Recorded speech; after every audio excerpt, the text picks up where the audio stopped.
Mathieu Joanne est en deuil. Le 8 mai 2018, le musicien de 37 ans a perdu sa mère, atteinte d'un cancer. Une épreuve douloureuse pour ce fils unique, qui a été chéri par cette maman célibataire. Dans les colonnes du magazine France Dimanche, il se livre sur ce long combat contre la maladie, et fait des révélations déchirantes sur la fin de vie de sa mère. À lire aussi Louis Tonlinson, après la mort de sa mère, il apprend le cancer de son père. Camille Serre, Dayland, au bord des larmes, son bel hommage à son papa Jeanne Manson, sa mère adorée est morte. Tout est allé très vite.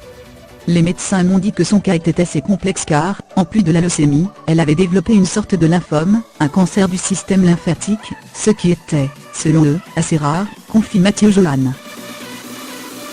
Mais, face à la maladie, sa mère a été une vraie guerrière. En 10 ans de chimio, de piqûres, de souffrance, de fatigue, de doute, de désespoir, de larmes, jamais elle ne s'est apitoyée sur son sort, déclare celui qui est papa de 2 petits garçons, Louis et Marin, nés de son union avec Clémence Castel, gagnante de Koh-Lanta, le combat des héros, TF1. Bien qu'il tente d'apprivoiser son absence, Mathieu Joanne ne cesse de penser à sa mère, à ses derniers instants. À la toute fin, elle m'a dit, tu sais, Mathieu, il faut bien mourir un jour.